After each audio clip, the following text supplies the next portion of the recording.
What's going on, everyone? It's Adam here from No Shelf Space, and today we're going to unbox and give you a brief overview of Star Wars Bounty Hunters. This one is for 2 to 6 players for 10 plus and takes about 20 minutes to play. This is a simultaneous play kind of game where you're going to be playing out targets and bounty hunters and droids in order to score you end game points. And I played it with Lachlan. Just a 2-player game. Definitely would be better with more players, but with 2 players, it was pretty fun. It says, become the greatest bounty hunter in the galaxy. Okay. In Star Wars Bounty Hunters, choose famous targets across the galaxy. And as you can see here, you do have Chewbacca right there. In this fast-paced drafting card game, play strategically, seize opportunities, and take risks when you dare. Non-stop fun for the whole family. Everyone plays simultaneously. Yes, again, this is for ages 10 plus, and I think that's probably pretty accurate. But let's get down to the table. We're going to open this up and check out everything that comes inside Star Wars Bounty Hunter.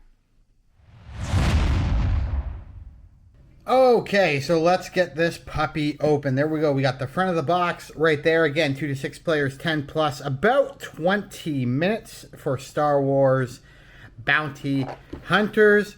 On the back side here, we just have a little bit of information about the cards. So you got your targets, you've got your bounty hunters, you've got contracts. The other card not shown here are the Jawa's market cards.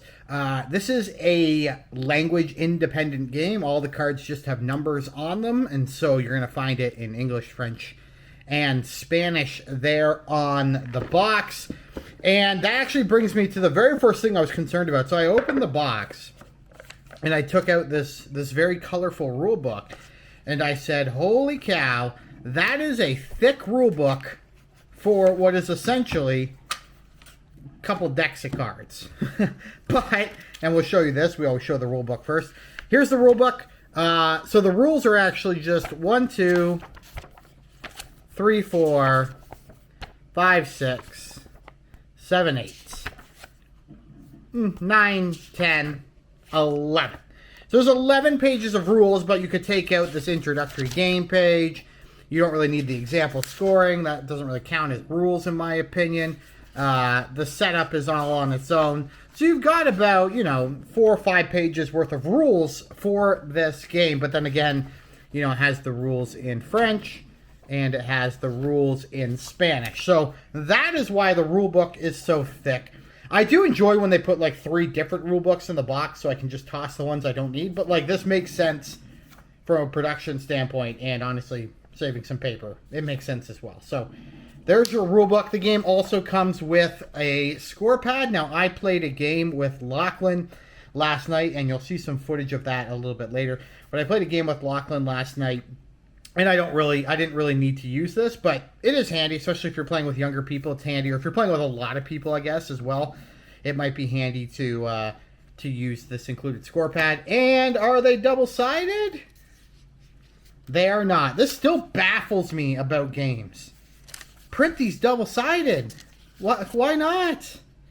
I mean, honestly, I will never go through all these. I will never play this many games of Star Wars Bounty Hunters. I just won't.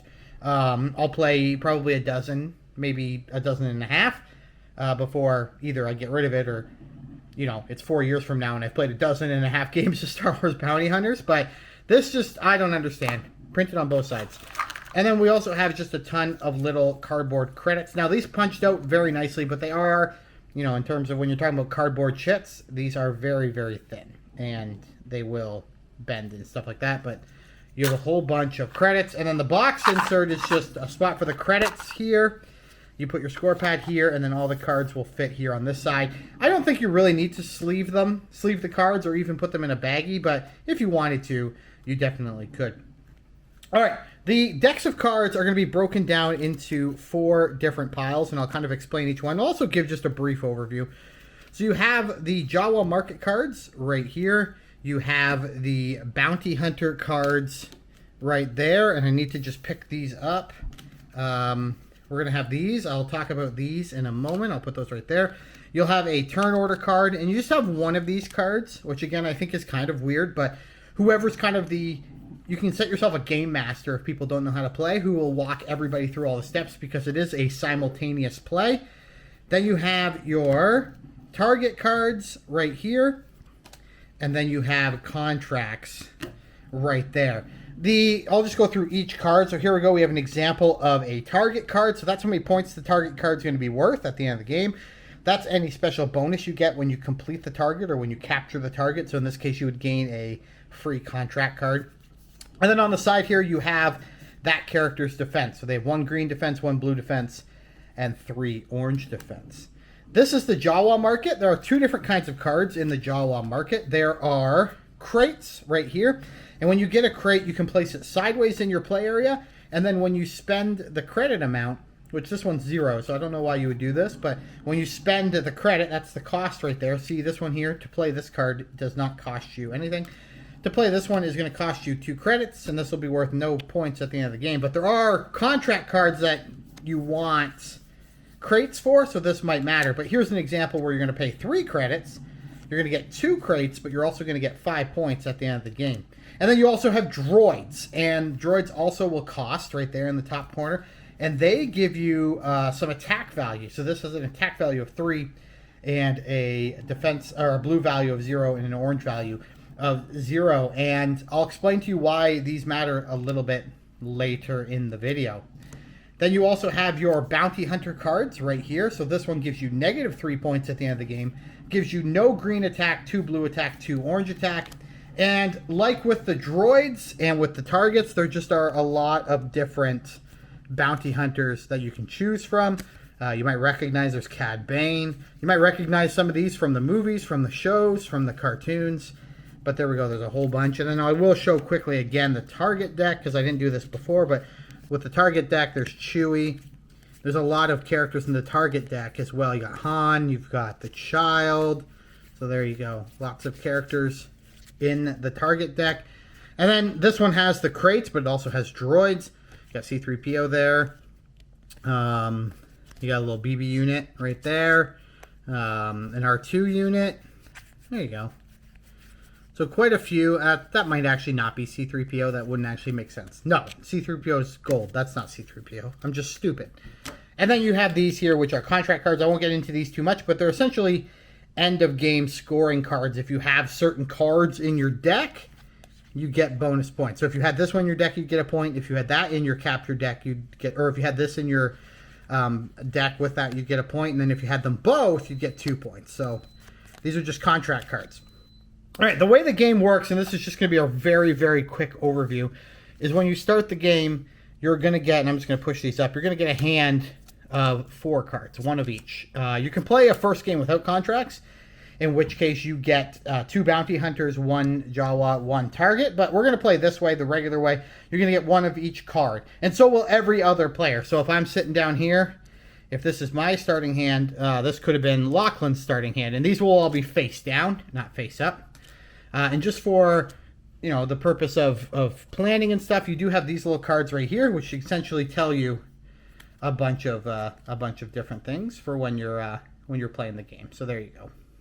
This essentially means you can sell a card to get a credit. Okay, and there's 1 for each of the 4 decks. Okay, so in the game, you're going to be taking 4 cards. You'll have 4 cards. At the start of your turn, you're going to draw a new card. So maybe you're going to draw yourself another bounty hunter. So maybe both of us drew another bounty hunter. Then you're going to pick. You're going to pick 1 card in front of you to play. And so I could say, well, I'm going to play a target card so that I can start preparing for to attack this target. So I'm going to play a target card. And let's just say Lachlan's playing with me, and he's going to play a target card as well. Then this hand comes to me, and this hand goes to Lachlan, and we draw new cards, and we both decide, you know what, we want more bounty hunters. So then I can look at my hand again, and I have a lot of great options. So we can see here that this character has a defense of 1 green, 1 blue, 3 orange, and these are the cards I have. This is not a bad card to play because it gives me 1 orange defense, or 1 orange attack, and 1 green attack and 4 orange attack, which would satisfy those 2 requirements. But it's also worth -4 points. And maybe I don't want to do that, although this one will give me a free contract card if I complete it. So maybe I don't care about the points, but I want to get the contract. So I could play this here theoretically, Later in the game, if I had some credits in front of me, like, and I can show you actually how you do that.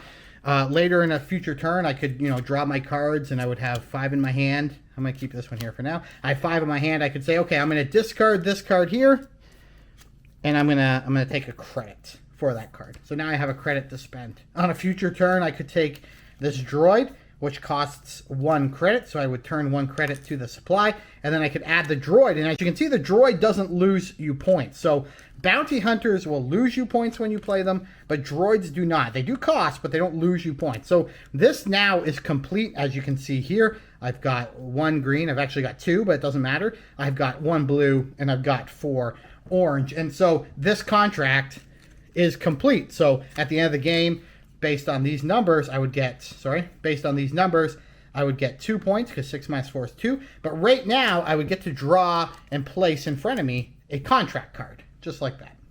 This will go around till someone has completed 4 targets. And once 4 targets have been completed, the game ends. You tally up your score, and whoever has the most points wins. I hope you guys enjoyed that unboxing of Star Wars Bounty Hunter. Again, this is a pretty well-made game. The cards aren't great, but they're fine. I'm not a fan of the little cardboard pieces, but again, they're fine. They could be a little thicker, but they're fine. I think this is, again, just another game in the Disney lineup where I think the goal of the game is just to make it very accessible. To make it very accessible, you try to cut down on that price. This is a mass market kind of game. This is the one you're going to find on your shelf at Target or Walmart or something like that, I think. And I think people are going to like it. It is Star Wars. It's easy. It's simple to play. There is some strategic decisions to make. If you like card drafting and passing to another player, I think you're going to enjoy this one. There's a lot of cool stuff happening in this game. There's lots of cool characters that you're going to recognize from the Star Wars universe. You've got like the Child. You've got I don't know if you've seen Book of Boba Fett, but I don't remember this guy's name. But you got that Wookiee from Book of Boba Fett. You've got Cad Bane. You've got Han Solo. You've got a bunch of other characters. Honestly, sadly I don't even remember. You can get more information. Hold that up for you so you can scan that QR code. But you can get more information there. But you're going to find a lot of cool stuff that you like about this game. I think if you're a Star Wars fan, this is an easy game to recommend. It's very simple. It's very easy. It's very quick. It doesn't take long to teach. I taught this to Lachlan in 5 minutes or less the other night. I just think it's all around. It's just a pretty good card game. Is it a great card game? Absolutely not. Are there better card games out there? Yes, there are. Are there better drafting games out there? Yes, of course there are. But Star Wars theme, small decks, small cards. If you wanted to, you could probably break this box down into something even smaller. Would be a good game to take on camping trips or whatever, because you don't need a lot of table space to play this. Yeah, I'm pretty impressed with it, and I hope you enjoyed this overview and unboxing video. Go check it out yourself at your local store, and let me know what you think. But until next time, folks, thanks for watching. We'll chat again real soon. Goodbye.